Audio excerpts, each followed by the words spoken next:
સ્વચ્છ હરણી હરિયાળું હરણી અભિયાનને મળ્યો જન સમર્થન. ભવ્ય વૃક્ષારોપણ અને નિઃશુલ્ક રોપા વિતરણ યોજાયું. પર્યાવરણ સંરક્ષણ અને હરિયાળા વડોદરાના સંકલ્પ સાથે હરણી વિસ્તારમાં ભવ્ય વૃક્ષારોપણ કાર્યક્રમ યોજાયો.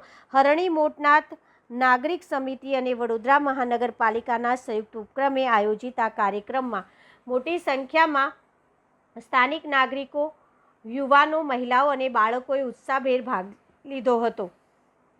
સ્વચ્છ હરણી હરિયાળું હરણી અભિયાન અંતર્ગત હરણી મોટનાથ નાગરિક સમિતિ અને વડોદરા મહાનગરપાલિકાના સંયુક્ત ઉપક્રમે સુમેરુ કુલેક્ષ સામેના મેદાન ધ્યાન રેસિડેન્સી પાછળ ભવ્ય વૃક્ષારોપણ કાર્યક્રમનું આયોજન કરવામાં આવ્યું. કાર્યક્રમ દરમિયાન વિસ્તારના કોર્પોરેટર, પૂર્વ કોર્પોરેટર, સ્થાનિક આગેવાનો તેમજ મોટી સંખ્યામાં હરણી વિસ્તારના નાગરિકો, યુવાનો, મહિલાઓ અને બાળકોએ વૃક્ષારોપણ કરી પર્યાવરણ સંરક્ષણનો સંકલ્પ વ્યક્ત કર્યો હતો.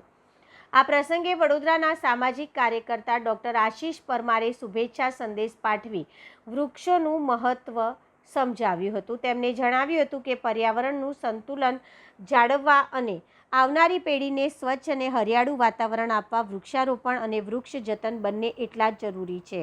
કાર્યક્રમ પૂર્ણ થયા બાદ વડોદરા મહાનગરપાલિકા દ્વારા ઉપસ્થિત નાગરિકોને નિઃશુલ્ક રોપાઓનું વિતરણ પણ કરવામાં આવ્યું હતું, જેથી વધુમાં વધુ લોકો પોતાના ઘર અને વિસ્તારને હરિયાળો બનાવવામાં સહભાગી બની શકે.